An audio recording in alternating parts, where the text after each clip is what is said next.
All right, welcome back, ladies and gentlemen. This is National Master Barakis from Lower Box Chess Academy, and our special guest today is Evan Meyers. Evan, welcome to the show. Hello, everyone. Tonight we're gonna go over a special game played by David Melnikov, who's around 1650, and Evan Meyers. So Evan was playing with the black pieces, and the game went like this: d4, knight f6, bishop f4. So what did you think when David played bishop f4?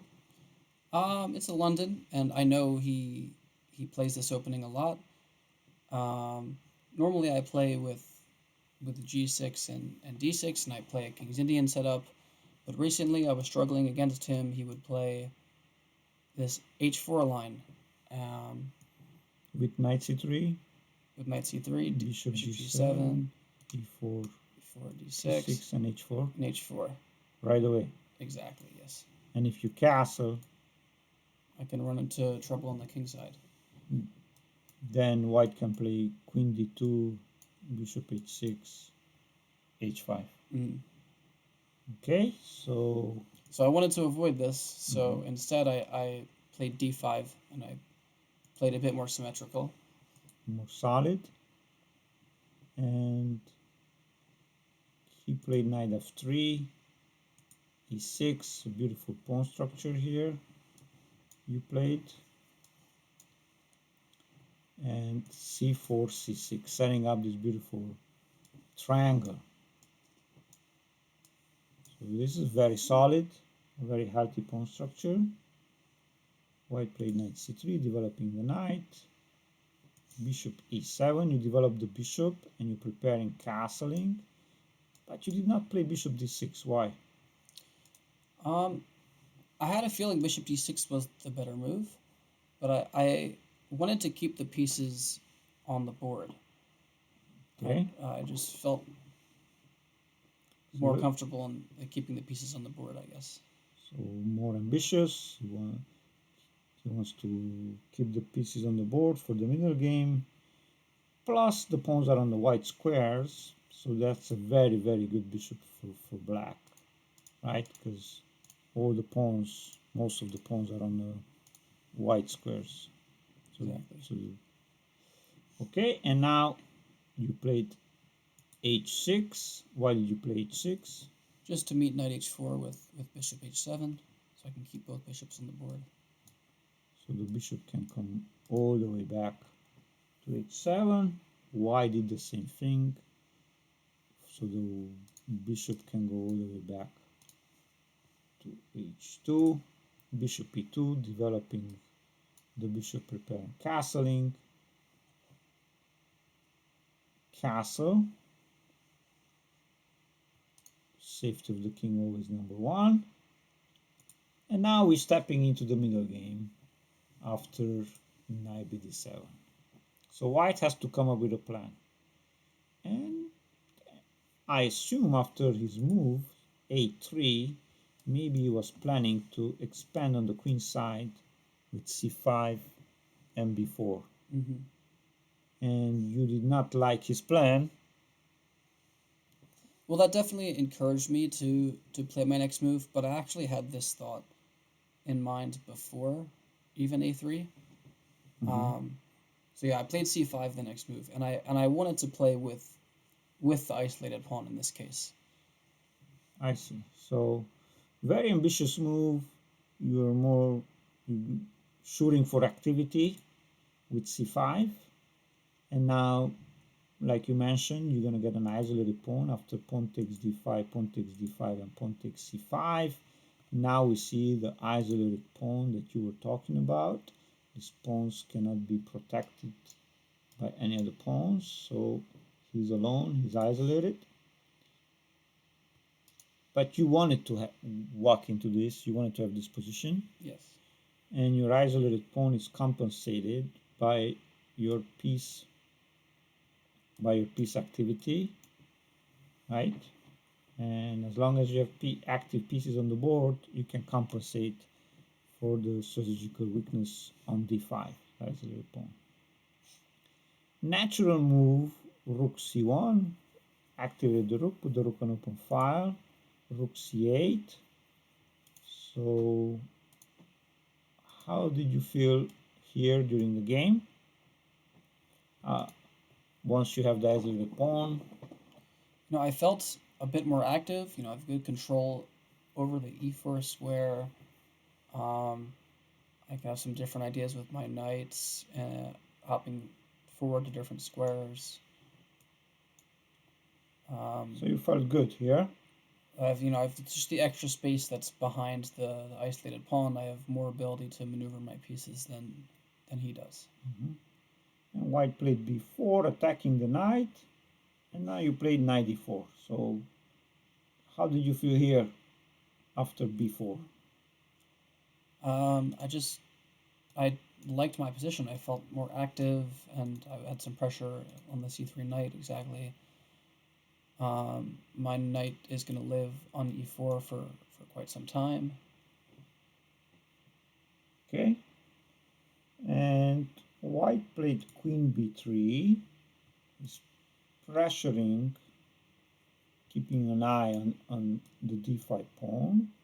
And I assume he wants to liberate the d1 square for his rook.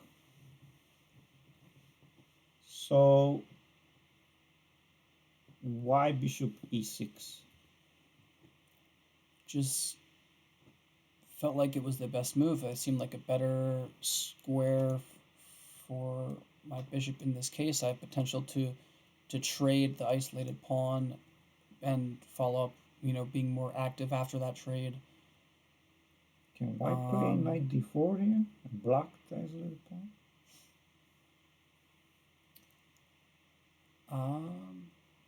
I think I have knight d2. So he doesn't have time for knight d4. And knight d2, and you are forking the queen and the rook. Now that's the reason he played queen b2, to control the d2 square, and now the knight is free, so he can place the knight in the center with knight d4. Very good. So you traded a lot of pieces here. Why? Because I know normally it's better to keep the pieces on the board when you have the isolated pawn, but I felt in this case it also benefited me because I could easily replace those pieces that I just traded off. With a different active piece. So you trade your active piece from e4, then another knight will come to e4. Yes. So you trade it, rook takes, knight takes, and here is what we were talking about. And now you have a knight on e4 in the center of the board. Really, really active. Looks like an octopus knight here.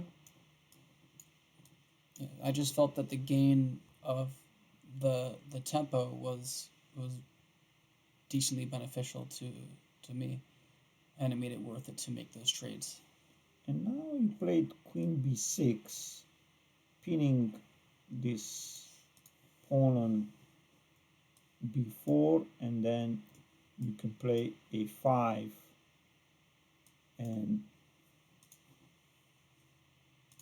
attack on b4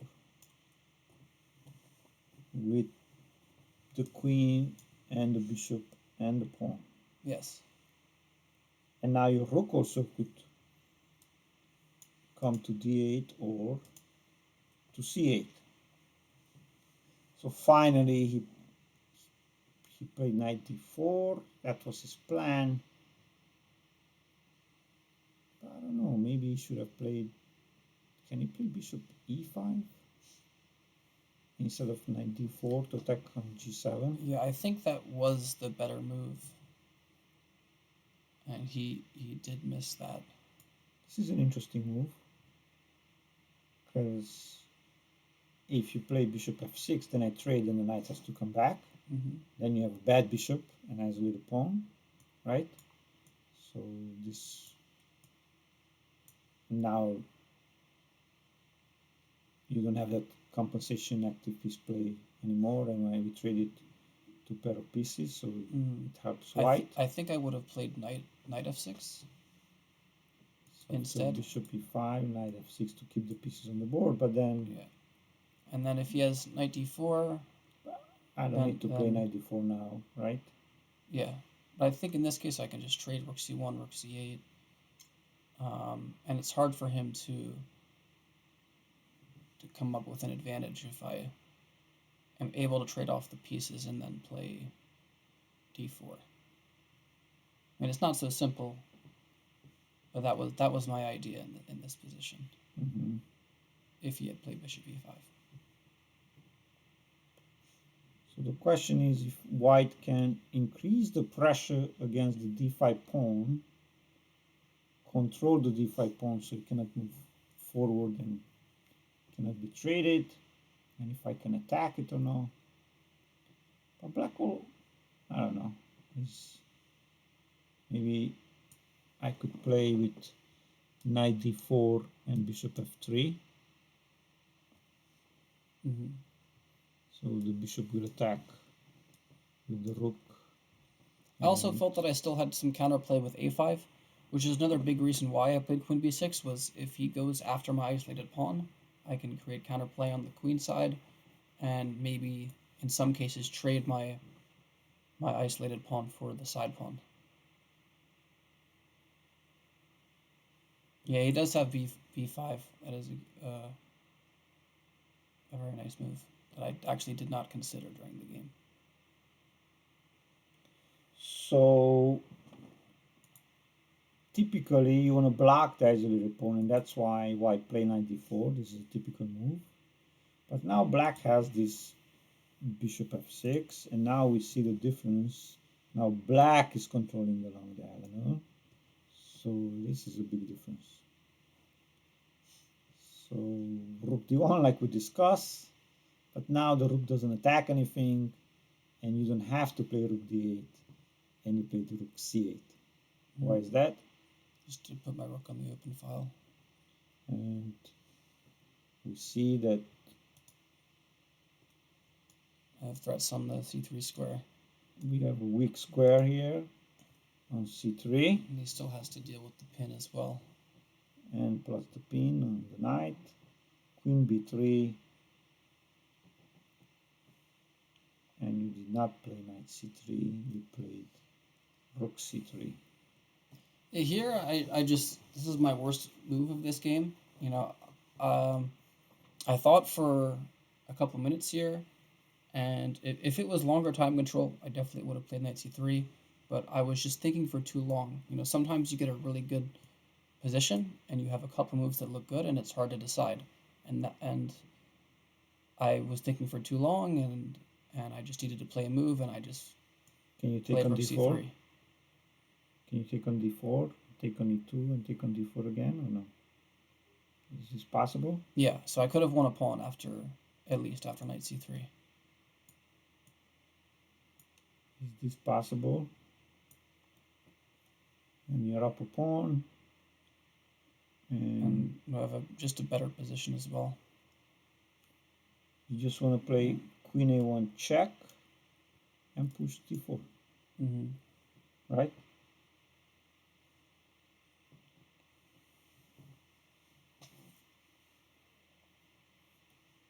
So rook c3, queen a4, and you came back with the rook. Walk us through. Because I knew when I played rook c3 it wasn't great, and I guess I just wanted to renew the threat of knight c3, and also I have to cover the e8 score as well. And now finally you played the move knight c3, yeah. Queen c2 back, and now when I was watching this game, my question was why you couldn't move the knight away to b5. Is it possible or no?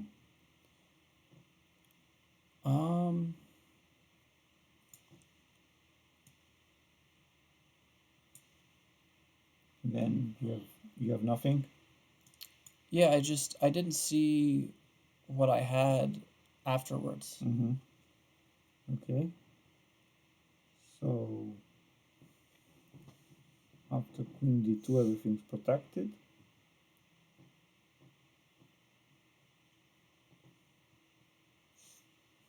And you choose to play knight e2 check.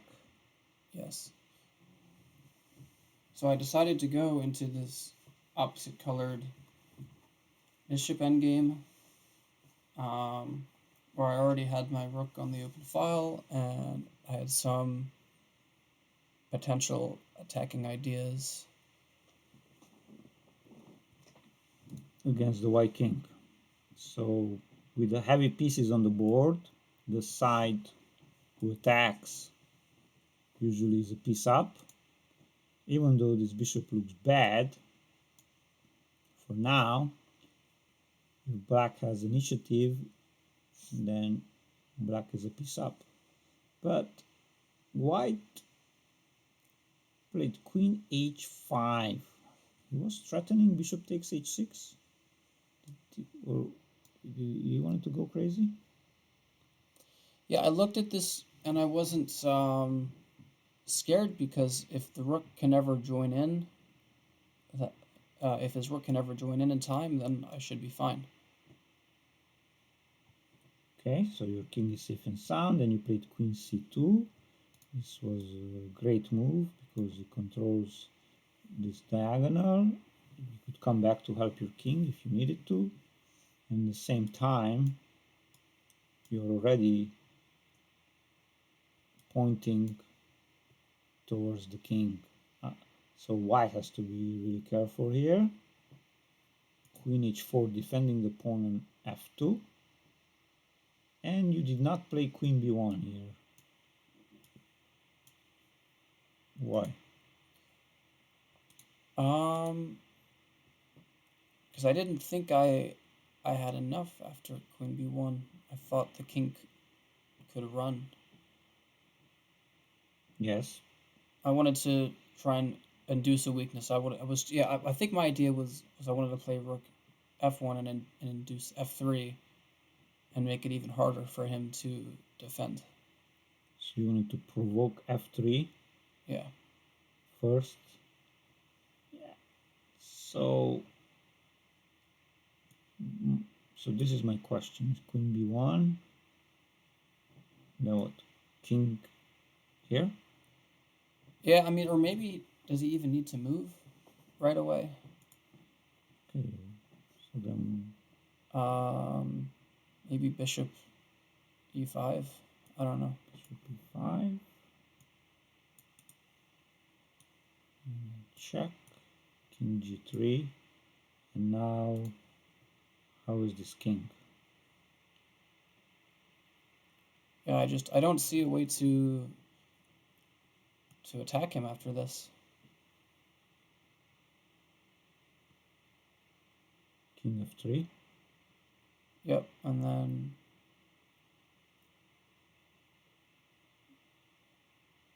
the only other check I have left is queen f5, and then he has rook f4, I believe. Maybe the bishop hangs, actually, but worst case he has queen f4. Okay. So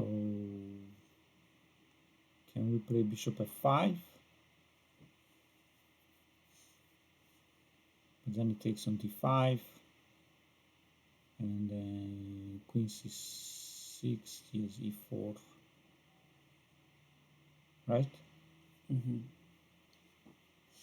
So you wanted to attack, but in your mind was like, let me attack on f2. Maybe I can force him to push f3, and then the second rank opens up. And then king g3 is met with queen e1. I have a different check along that diagonal. So if you play queen b1, bishop e5, and check, and king g3, now because you force the f pawn to move, you have queen e1, check. Or I just win the queen right now. Or you could just take the queen with the queen h4. Okay, so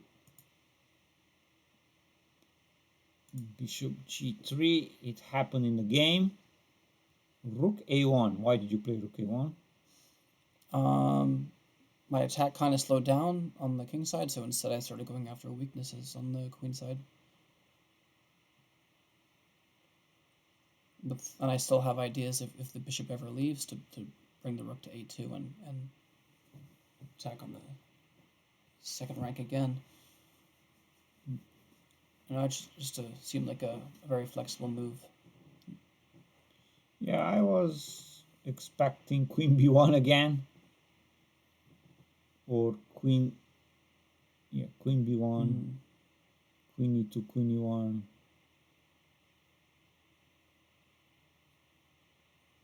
Yeah, queen b1, bishop moves, check, king g3, very similar. Or queen b1, bishop moves, bishop e5, queen e1. It was interesting. So queen b1, bishop e5.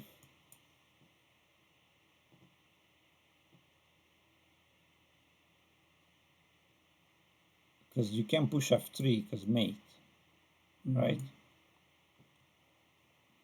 Yeah, I didn't think about this. Very interesting. But now I can play king g3, then queen takes f2, right? Yeah. So this is really interesting. Yeah. Actually, what white can do against rook h1? I mean, he has to move the bishop, right? Yeah. I don't have too many squares. I don't have too many options. And maybe rook f4. Oh, because I don't have g5 because queen takes h6 is a mate threat. So when you want to play g5 after king g3. Oh, but I take the rook with check. Oh. Right? Wow. So I have check first and then I have g5. Yeah. But does black has any checks here? Wow. Does black has any checks? Can he stop the mate? I can. F5. I mean, what else? I think. Oh, there's still mate on g7. Yep. Yeah. Wow. This is a crazy line. So good thing you played rook a1 in the game. Bishop e5. He captured the pawn. Check. And queen f8. He wanted to mate you. Yeah, and I saw after all this, I had queen g6. I calculated all this before rook takes a3. Nice. And I felt like I was fine. I'm going to keep the pawns. Rook a2, attacking the f2 pawn. Rook f4, defending the f2 pawn. And you came back with rook a1. What was your idea? Right now I'm beginning to think about sacrifices on h3.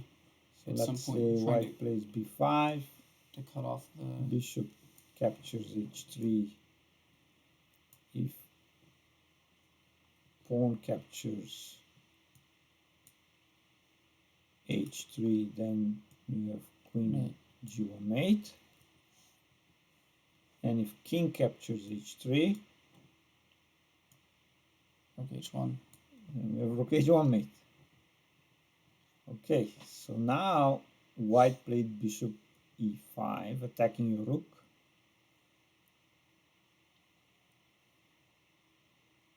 How did you feel? I preferred my position here. I felt like, I was up a pawn, I'm still attacking, I had everything defended. And what did you play here?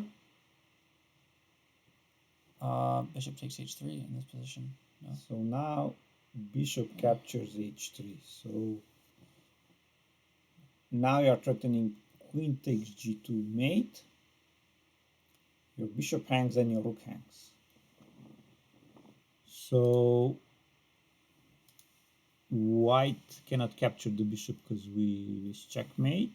We've seen this already. And now you're threatening mate on g2. How did you feel during the game? Well, so actually, in this position, when I played bishop takes h3, I had a minute and 15 on the clock when it became my turn, and I thought for 45 seconds or so, and I saw everything except what to do against g3. But my intuition told me that this was the right move, even if I couldn't see it yet. I just was certain that there had to be something here. So you believed in yourself, believed in your intuition, even you couldn't see everything, calculate everything, you weakened the white squares, and after g3, all the white squares are weak around the king, and you play the unbelievable move of rook h1. So now white is forced to take, there's no choice, followed by queen b1 check, king h2, the only move, and after queen f1, doesn't even have a check anymore, and you cannot stop queen g2 mate. What a beautiful game, my friend. Amazing bishop sacrifice, amazing rook sacrifice. How did you feel after delivering these beautiful sacrifices? I was very happy with myself, and not only just with the mate, but with my overall performance in the game. I felt like I played at a very high level. And it was really a great added bonus that I got to play one of the best mating lines I played in my chess career.